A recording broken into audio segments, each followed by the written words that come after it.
저희 교회는 1년에 두 번의 세례식이 있습니다. 한 번은 어린이 주일이고요. 한 번은 우리 성탄절에 세례식을 하게 됩니다. 이 날짜로 정한 이유는 기억하기 쉽기 때문입니다.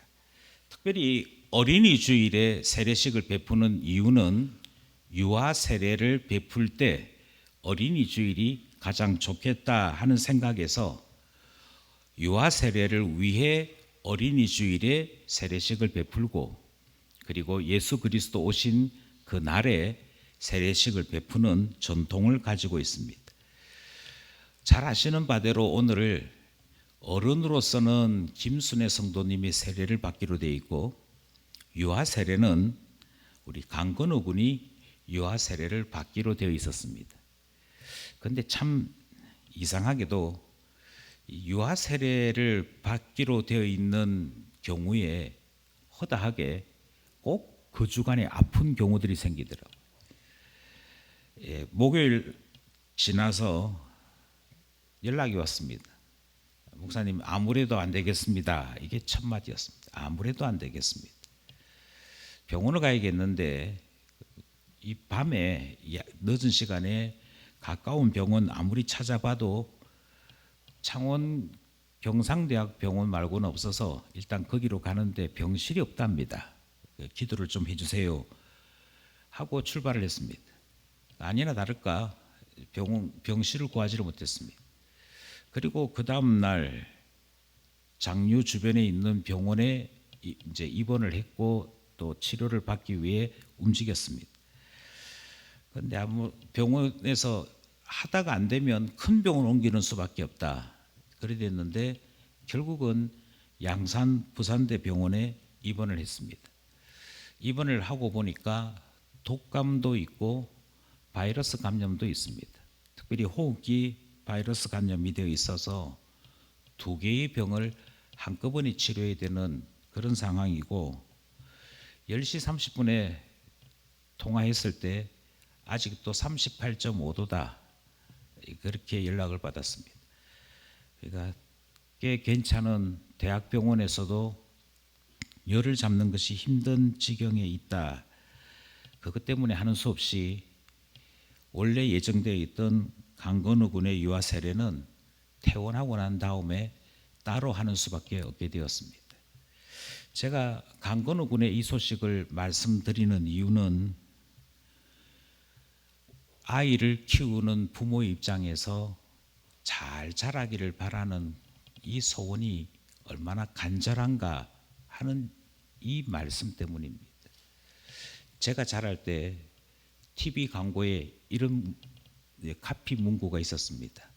그 광고 문구에 뭐가 있었냐면 개구장이라도 좋다, 튼튼하게만 자라다오, 공부 못해도 좋다, 이렇게 들었죠 우리는. 그러면서 얼마나 위로를 받았는지 모릅니다.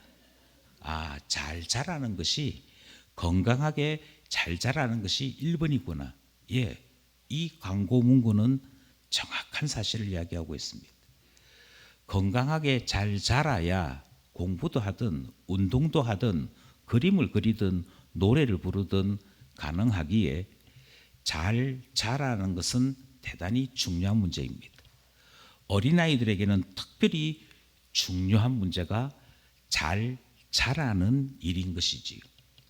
우리는 어린이 주일을 맞이하면서 이 어릴 때 들었던 이 카피 문구를 다시 한번 생각하고자 하는 것입니다. 어린아이는 잘 자라는 것이 중요합니다.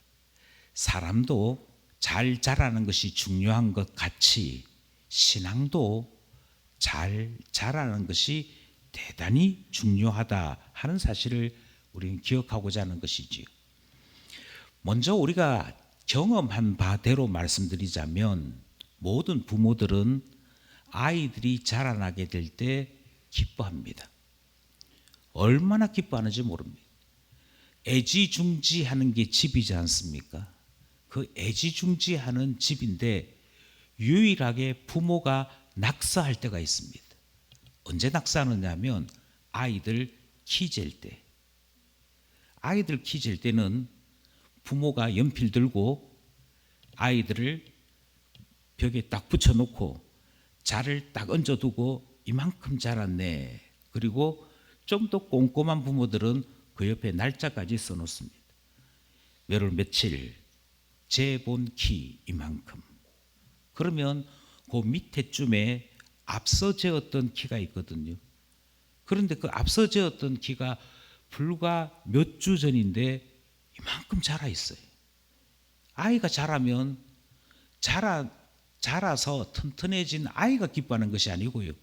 애들은 천지분간 못하고 있고 부모들이 기뻐하잖아요. 예, 우리는 분명히 알고 있습니다. 자녀가 잘 자라면 누가 기뻐하느냐? 부모가 기뻐합니다. 그래서 우리 아이가 이만큼 자랐어요. 이만큼 자랐어요. 전에도 말씀드린 적이 있습니다만 딸 아이를 키우는 엄마들이 어느 날 그 딸이 점점 자라서 자기 키를 넘어서게 될 때 우리 애가 더 커요. 이 말을 하면서 기분 나빠하는 엄마를 만나본 적이 없습니다. 이 자식이 나보다 키가 커요. 이러는 부모 만난 적이 없고요. 아주 자랑스럽게, 아주 기쁘게 얘가 저보다 더 커요. 이것은 아들을 키우는 아버지 입장에서도 똑같지 않습니까?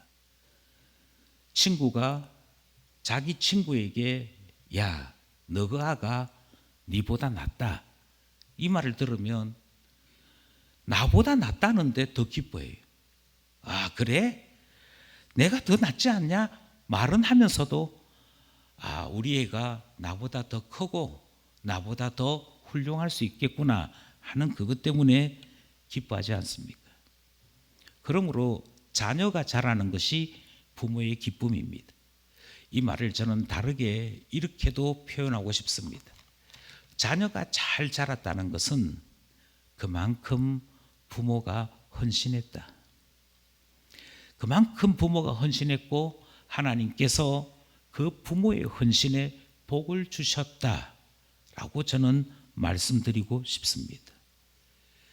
부모의 헌신이 있었고 하나님께서 부모의 헌신에 복을 주셨기에 자녀들이 자라날 수 있는 것, 우리는 그로 인해 기뻐하고 즐거워하며 하나님께 감사하게 되는 것이지요.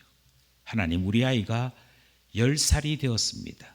이 말은 지난 10년 동안 하나님께서 부모의 기도에 응답해 주셨습니다. 그 말이 되거든요. 그러므로 우리는 자녀들이 자라날 때 기뻐합니다.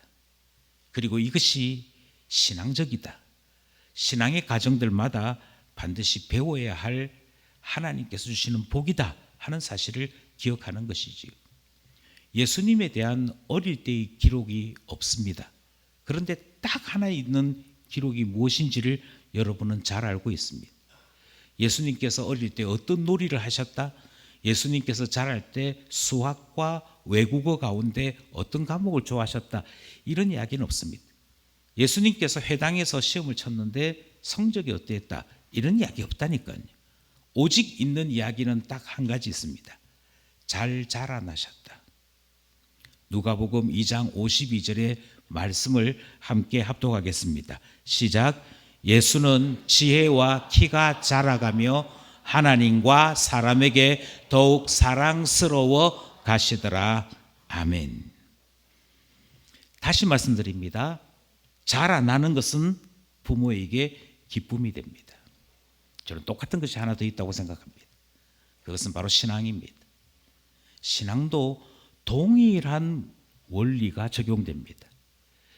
여러분께서 지난 시간에 설교를 통해 들었던 본문이 이사야 42장 14절 말씀입니다. 우리와 같이 하나님도 고통받으시는 때가 있다 하는 설교를 하면서 이 본문을 인용한 적이 있습니다. 이사야 42장 12절 14절 말씀 함께 합독하겠습니다. 시작. 내가 오랫동안 조용하며 잠잠하고 참았으나 내가 해산하는 여인같이 부르짖으리니 숨이 차서 심히 헐떡일 것이라. 아멘. 하나님께서 어느 때 참 고통스럽다, 하나님께서 어느 때 정말 힘들더라 이렇게 말씀하시느냐 하면 이스라엘이 자라나지 않을 때예요. 이스라엘이 자라나지 않을 때 하나님께서 옆에서 끊임없이 지켜보십니다. 하나님께서 옆에서 끊임없이 참고 계속 잘 자라날 수 있도록 이 모양 저 모양 도우십니다. 그런데 그럼에도 불구하고 이스라엘의 신앙이 자라나지 않을 때, 이스라엘이 여전히 우상 숭배하고 이스라엘이 여전히 자기 자신을 의지하려고 하고 이스라엘이 하나님 앞에 무릎 꿇는 것보다도 무기를 더 의지하고 살아가게 될 때 하나님께서 옆에서 가슴을 치시는 내용이 이사야 42장에 등장하는 내용이죠. 이사야 42장 앞부분에서는 내가 사랑하는 나의 종을 보낼 것이다. 내가 사랑하는 나의 종이 너희들에게 임하게 될 때 꺼져가는 등불이 꺼지지 아니할 것이고 상한 때가 꺾이지 아니할 것이고 주님의 놀라운 구원이 일어나게 되는 것을 눈으로 보게 될 것이다. 섬들이 이 구원을 보고 하나님을 찬송하며 앙망하게 될 것이다. 그 놀라운 구원이 일어날 것이니 하나님을 믿고 하나님께로 돌아오라. 그렇게 말씀하시는 내용이 앞부분에 등장합니다. 이렇게까지 하나님께서 말씀하시는데 참 놀랍게도 선지자가 피를 토하듯이 외치는데 마음은 조금도 바뀌지 않는 겁니다. 이스라엘의 신앙은 조금도 자라지 않는 것입니다.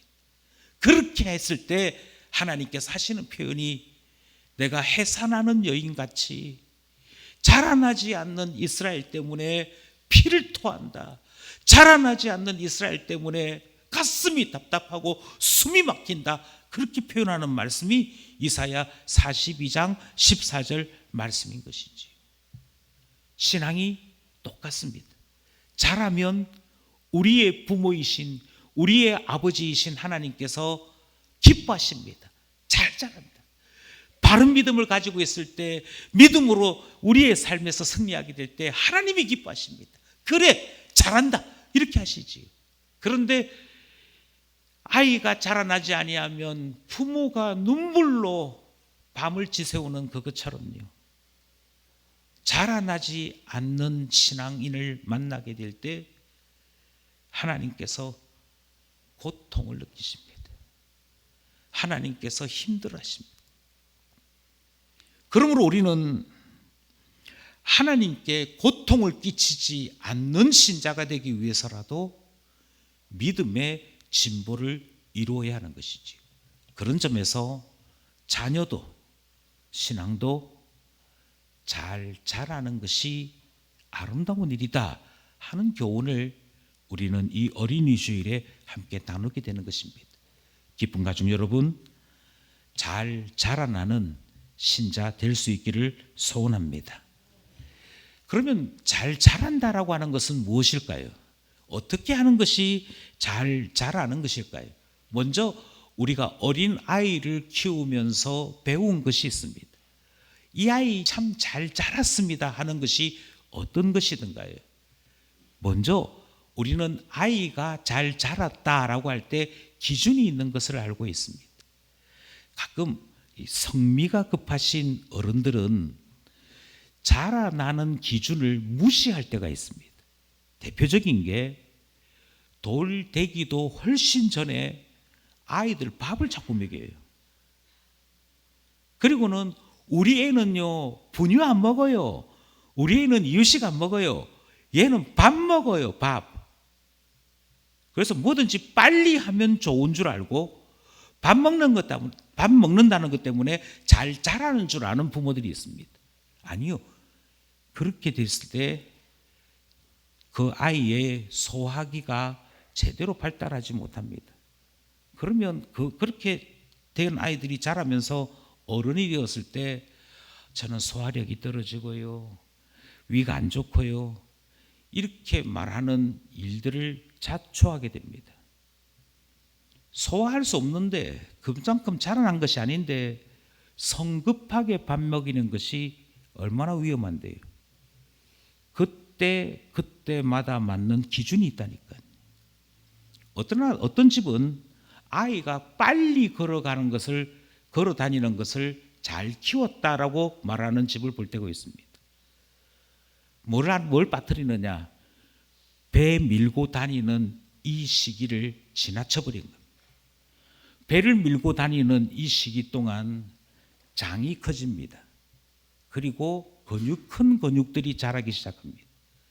그렇게 해야 나중에 커서 그 아이가 행동할 때에도 체력이라고 하는 것을 보장할 수 있습니다. 그런데 배를 밀고 다니는 이 시기를 건너뛰고 이 아이가 뒤뚱뒤뚱거리면서 걷는 것을 기뻐하는 이런 졸갑증이 나타나기 시작하면 잘 자란 것이냐? 아니고요. 잘 못 키운 것 됩니다. 왜 이렇게 잘 못 키우는 일을 이게 일어나게 되느냐 하면 급해서요. 너무 급해서요.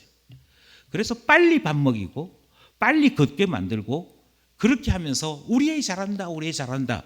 그게 우리가 가지고 있는 잘못된 육아법입니다. 기준이 있다니까요. 이 나이 때에는 반드시 이거 해야 됩니다. 이 과정을 거쳐서 그 다음 이거 해야 됩니다. 기준이 있거든요. 저는 이 기준에 따라서 우리 아이가 이가 났어요. 우리 아이가 이제 옹알이를 하기 시작해요. 우리 아이 이제 주사를 맞췄는데 예방주사를 이 시기에 제때 맞춰서 이 예방주사 맞히고 이 예방주사 맞췄어요. 그러면서 아이 키우는 것이 잘 키우는 것이고 제대로 키우는 것이라고 생각합니다. 그게 기준이 있기 때문이지. 그게 우리가 잘 자랐다라고 하는 측정치가 있기 때문이잖아요. 영적인 것에서도 저는 동일하다고 말씀드립니다. 우리의 신앙에도요, 기준이 있다니까요. 초보 단계일 때의 기준이 있습니다. 아, 그 집 애들 신앙이 어떻습니까? 예, 우리 애들 신앙 참 좋습니다. 그렇게 얘기할 때 신앙이 자라는 것에도 기준이 있다는 겁니다. 이 기준대로 자라고 있는지 아닌지를 보면서 그 기준에 맞추어 우리 아이가 자라고 있는 것인지 아니면 성장이 멈춰 있는 것인지를 살펴야 되는 것이지. 오늘 우리가 읽었던 본문 말씀은 바로 그 기준 가운데 초보 단계에 대한 말씀입니다. 신앙의 초보 단계에서는 이런 일이 있다. 신앙의 초보 단계를 넘어서면 그 다음에는 이런 일들이 있다. 그 단계와 기준에 대한 말씀이 우리가 읽었던 본문 말씀이 됩니다. 먼저 1절, 2절 우리 읽었던 본문을 다시 한번 읽어보려고 합니다. 시작. 그러므로 우리가 그리스도의 도의 초보를 버리고 죽은 행실을 회개함과 하나님께 대한 신앙과 세례들과 안수와 죽은 자의 부활과 영원한 심판에 관한 교훈의 털을 다시 닦지 말고 완전한 대로 나아갈지니라. 아멘. 우리가 지금 합독한 것은 개역 개정판으로 번역된 성경 본문입니다. 이 본문이 사실은 잘못 번역된 탓에 오해하시는 분들이 있습니다. 저는 이 오해가 두 가지 있다고 생각하는데요. 이 두 가지 오해가 무엇인지를 명확하게 알기 위해서는 다른 번역으로 이 본문을 읽어보는 것이 중요하겠다 싶습니다. 그래서 똑같은 대한성서공회에서 나온 성경 가운데 새번역하는 성경이 있습니다. 그 새번역 성경으로 이 본문을 다시 읽겠습니다. 함께 합독합시다. 시작. 그러므로 우리는 그리스도 교회의 초보적 교리를 제쳐놓고서 성숙한 경지로 나아갑시다. 죽은 행실에서 벗어나는 회개와 하나님에 대한 믿음과 세례에 관한 가르침과 안수와 죽은 사람의 부활과 영원한 심판에 관련해서 또다시 기초를 놓는 일이 없어야 하겠습니다. 아멘. 앞에 있었던 본문하고 지금 새롭게 읽었던 새번역 번역으로 읽은 이 본문 사이에는 우리가 두 가지 차이점이 있는 것을 확인할 수 있습니다. 이것이 이 본문에 대한 두 가지 오해인 것이지요. 먼저 첫 번째 오해는 그리스도의 도라고 되어 있는 것을 새번역 성경에서는 교리라고 바꾸어 표현했습니다. 다르게 말씀드리면 교리를 아는가라고 하는 것에 대한 중요성입니다. 이 교리가 기초적인 교리, 바꿔 말씀드리면 우리는 죄인입니다. 죄인인 우리가 구원받기 위해서는 우리 힘을 의지할 수 없고 예수 그리스도 붙잡아야 합니다. 예수 그리스도를 붙잡는다는 것은 예수 그리스도를 믿는 것입니다.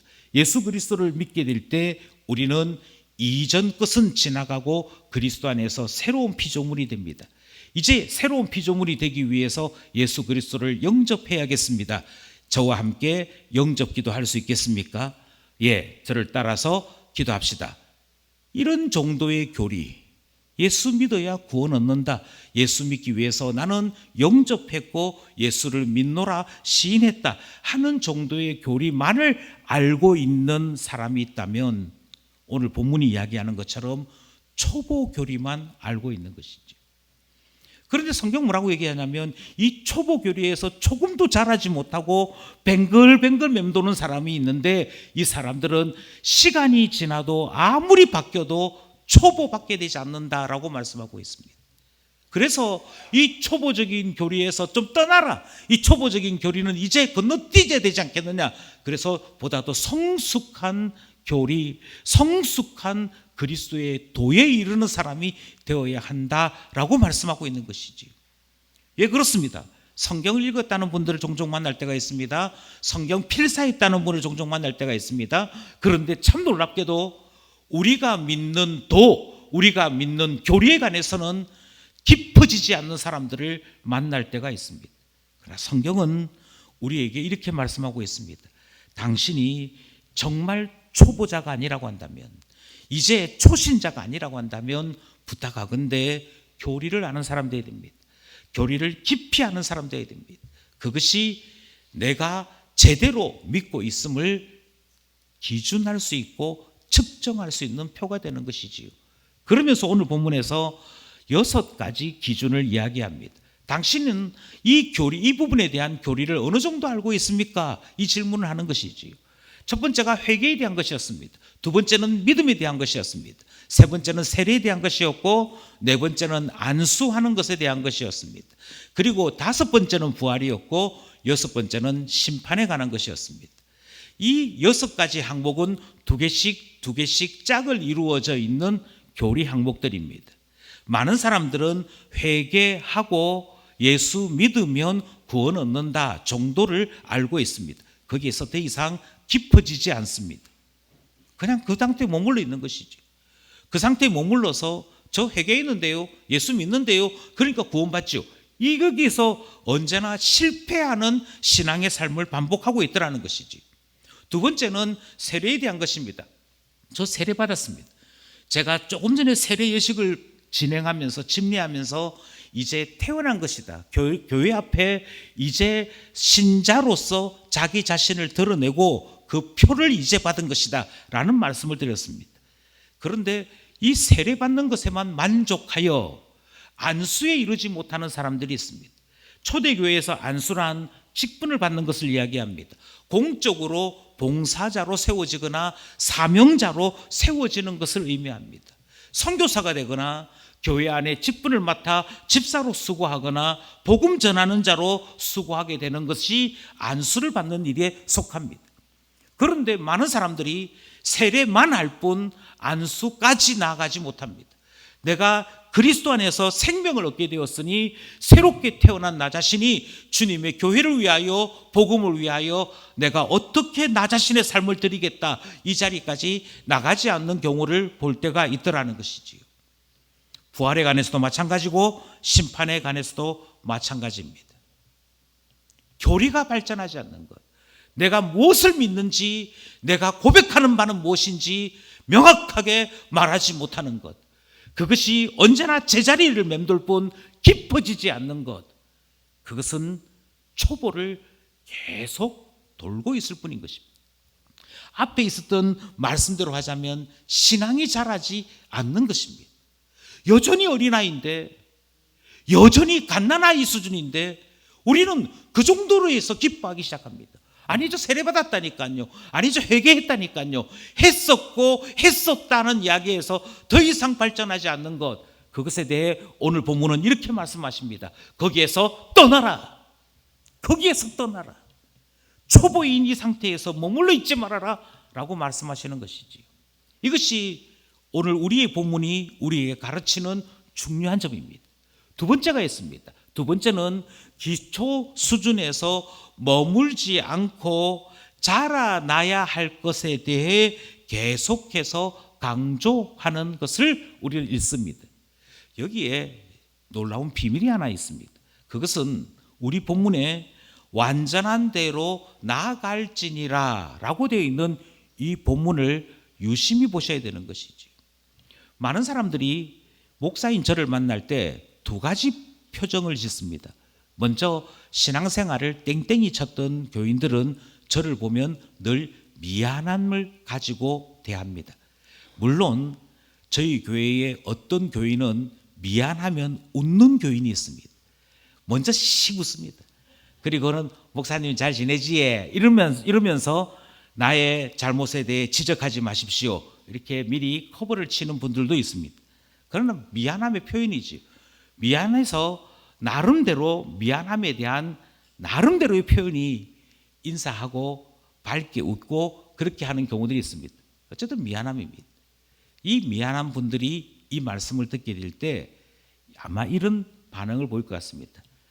제가 좀 더 완전한 신자 되도록 힘을 써볼게요.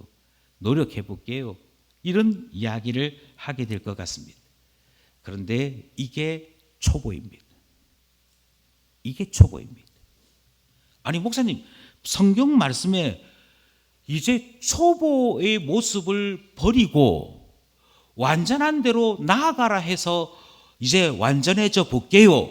좀 더 열심히 신앙생활 해볼게요 라고 말하는데 그게 왜 초보입니까? 이렇게 물어보는 분이 반드시 계실 것입니다.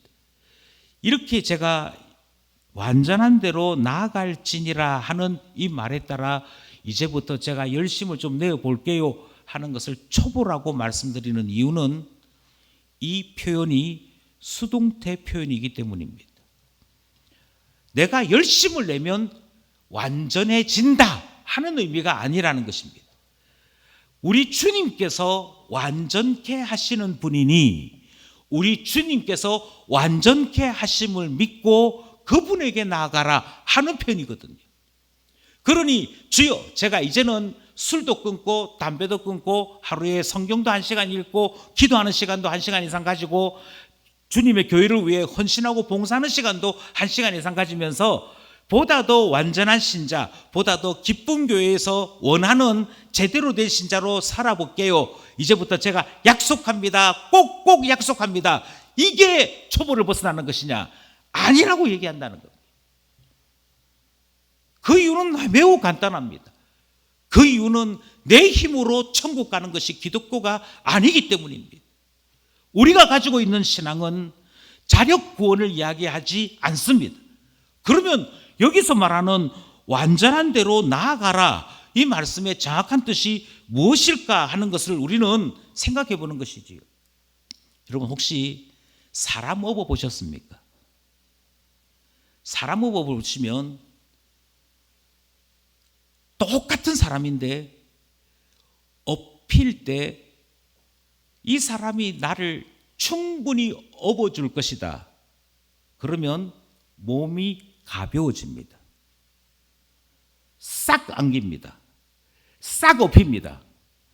점프를 하고 턱 이렇게 업히거든요. 그러면 없는 사람이 일단 편합니다. 제대로 올라오고 제대로 업히면 무게 중심이 딱 잡힙니다.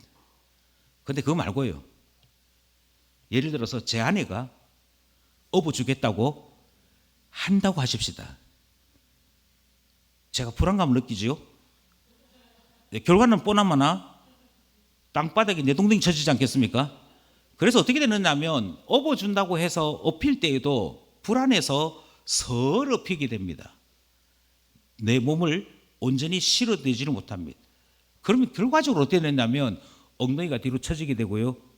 더 무거워집니다. 똑같은 사람인데 싹 옮기는 것과 엉거주춤 옮기는 것은 없는 사람 입장에서 전혀 다른 상황이 생깁니다.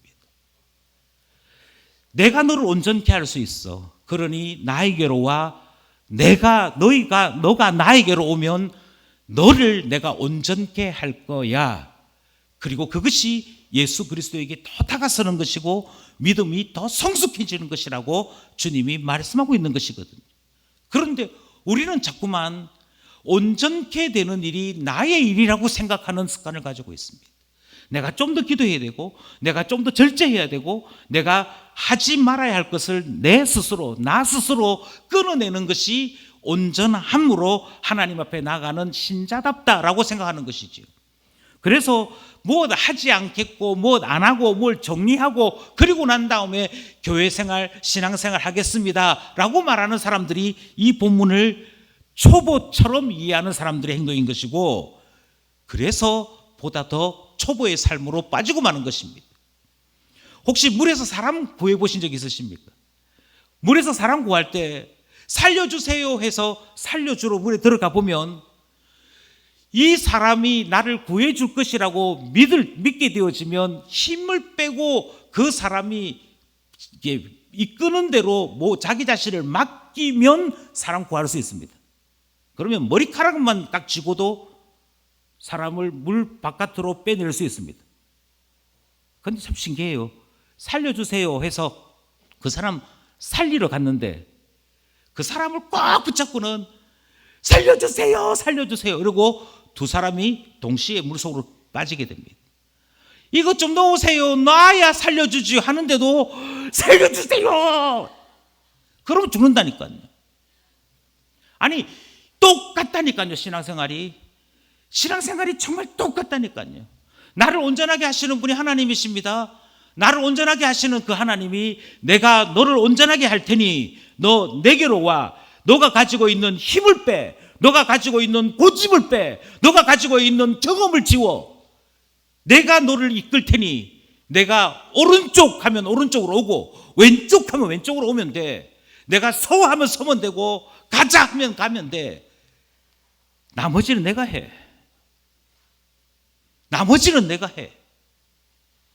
나를 정말 믿는다면 싹 안기는 것이고, 나를 정말 믿는다면 힘을 빼고 그가 나를 붙잡고 가자는 대로 가는 것, 그게 목숨 구하는 일이고 잘하는 일이 된다라고 하는 것입니다. 그러니 이 본문이 말하는 것은 보다 더 강한 헌신입니다. 보다 더 강하고 무척 많은 봉사와 수고를 이야기합니다. 온전한 대로 내가 이끌 것이야. 그럼 너는 뭘 해야겠니? 예, 뭐 해야겠습니까? 그것은 우리가 할 수 있는 최선을 다하는 일입니다. 우리가 할 수 있는 최선은 더 이상 나 자신을 신뢰하지 아니하고 나 자신을 믿지 아니하고 예수 그리스도를 믿기에 예수 그리스도 그분에게 나 자신을 온전히 맡기는 것을 하는 것입니다. 해보시면 아시겠지만 이게 쉬운 일이 아닙니다. 이게 진짜 어렵습니다. 너 나 믿지? 예.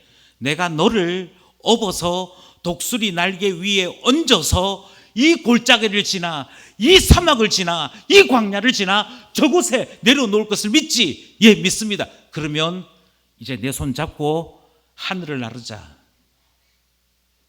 힘 빼면 됩니다. 근데 그게 힘들어요. 어느 날 베드로가 물 위를 걸으시는 예수님을 보았습니다. 그리고 용기를 낸 베드로가 주여 저도 걷기를 원합니다. 물 위에서 예수님처럼 저도 걸을 수 있게 해주십시오. 그래서 예수님께 허락을 받고 처음 물 위에 발을 놓았을 때 베드로는 걸을 수 있는 사람이었습니다. 그런데 바람이 불고 파도가 일어나는 것을 보자마자 예수 그리스도에게 맡겼던 그 신뢰는 불안으로 바뀌기 시작했습니다.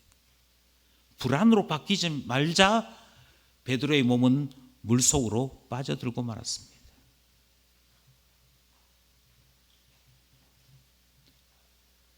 초보를 벗어버리고요. 예수 그리스도를 더 깊이 믿는 믿음 가운데 이르기 원하신다면 맡기셔야 됩니다.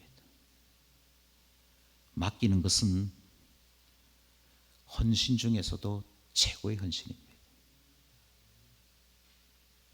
주님 앞에 소망으로 나아가는 최고의 삶입니다. 그러므로 바라건대 신앙이 자랄 수 있기를 바랍니다.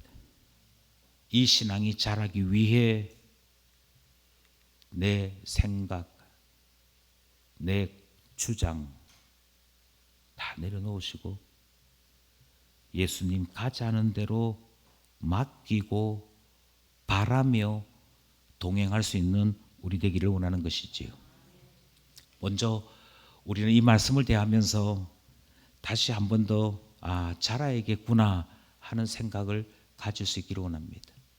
다르게 말씀드리면 우리 모두는 자라야만 하는 아마추어들입니다. 그 누구도 완성에 이른 사람이 없고 그 누구도 배우지 않아도 되는 사람은 없습니다. 성장이라고 하는 이 통시적인 관점에서도 우리는 초보입니다. 사람이 어떻게 성장하지요? 믿음이 어떻게 커질 수 있지요? 이것을 시대나 각 개인의 차이를 다 제외하고 모든 사람들에게 동일한 기준을 놓고 봤을 때, 그래서 최고의 믿음의 사람은 모든 것을 다 맡기는 사람입니다. 이렇게 공통된 기준으로 이야기했을 때에도 우리는 초보입니다. 여전히 우리는 교리적으로 깊지 않습니다. 여전히 우리는 내가 무언가 했을 때 칭찬받으면 기뻐하고 즐거워하는 본성을 지니고 있는 초보들입니다. 그러나 깊은 신앙은 모든 것을 맡기는 것임을 우리가 배웠지 않습니까? 그런 점에서 우리는 초보입니다. 더 안타까운 것은 우리 각자의 인생이라고 하는 공시적 관점에서도 우리는 초보입니다. 제가 사춘기일 때 그리스도인이 어떻게 살아야 할까, 그것을 배웠고 사춘기일 때 이 점 때문에 열심히 영적 전쟁을 치루었습니다. 순간순간 치밀어 오르는 분노, 순간순간 나 자신이 통제되지 않는 그와 같은 사춘기 폭풍 질도의 그 시기 속에서도 어떻게 예수 그리스도를 나의 주로 고백하며 살까? 그것이 신앙 초보인 저의 숙제였습니다. 이제 그 문제 조금 해결하고 나니까요, 그래서 내가 예수 믿은 지가 40년이 되고 50년이 되었다 이야기할 때쯤 되어서 그러면 나는 신앙의 성숙한 단계에 이른 사람인가? 아니요. 이제는 갱년기라고 하는 새로운 숙제 앞에 서 있습니다. 사춘기 때 영적으로 잘 견뎌냈다고 성숙한 신자 되는 것 아니고, 갱년기인 저는 갱년기의 초보자로서 제 인생을 살아가고 있는 중에 있습니다. 저는 아직 60이 되지 않았습니다. 60이 되었을 때 하나님께서 저에게 어떤 숙제를 주실는지 저는 아직 잘 모르겠습니다. 초보라는 얘기지요. 그러니 우리는 인생을 살면서 초보가 아니었던 적은 한 번도 없습니다. 다들 엄마 처음 하고 있고요. 다들 아빠 처음 하고 있고요. 다들 50대 처음 맞이하고 있고요. 다들 60대 처음 맞이하고 있고요. 다들 체력이 빠지고 힘이 빠져서 쇠약해지는 경험 처음 하게 될 것입니다. 더 이상 육체에 소망이 없고 우리의 육체가 날로 날로 후패해지는 경험을 이제 처음 하게 될 것입니다. 그러니 모두는 초보입니다. 모두는 아마추어입니다. 도대체 누가 배우지 않아도 된단 말입니다. 직장을 생각해 보실까요? 직장을 준비할 때 우리는 초보였습니다. 하나님께서 나의 삶을 어디로 인도하실지 몰라서 주님, 저는 어떻게 해야 직장을 구할 수 있을까요? 그랬던 초보입니다. 직장 생활하면서도 매해 우리는 초보의 삶을 살았습니다. 그리고 그 직장을 은퇴하고 난 다음에도 우리는 여전히 초보의 삶을 삽니다. 인생 후반전은 어떻게 살지, 인생 이막은 어떻게 준비하고 어떻게 살아야 하는 것인지 그걸 아는 사람은 여기에 아무도 없습니다. 그러니 초보입니다. 모두가 인생의 어린아이들입니다. 그렇다면 여러분, 우리는 뭐 해야겠습니까? 어린아이가 자랄 때 부모를 기쁘게 했다면 어린아이와 같은 신앙 인생을 살아가는 우리는 뭐 해야겠습니까? 신앙이 자라는 일 해야 하지 않겠습니까? 매우 놀랍고 반가운 사실은 예수님은 서툰 인생을 살아가는 우리 곁에, 내 곁에 항상 가까이 계십니다. 주님은 딱 한 걸음 앞서 계십니다. 주님은 딱 한 손 앞서 계십니다. 그리고 바로 내 앞에 한 걸음 앞에 계신 주님이 항상 내 손을 잡고 가자고 말씀하십니다. 가자. 가자. 그 주님께 손 맡기고 그 주님이 이끄는 대로 발 한 걸음 옮겨 놓을 때 우리는 주님을 만나게 되고 자라게 되는 것이지요. 바라건대 어린이 주일을 맞이해서 우리의 어린 아이들이 자라는 것이 기쁜 것처럼 주님 안에 어린 아이와 같은 우리 자신을 인정하시면서 한 걸음 한 걸음 주와 함께 나아감이 있는, 자라남이 있는 우리 모두 될 수 있기를 간절히 소원합니다.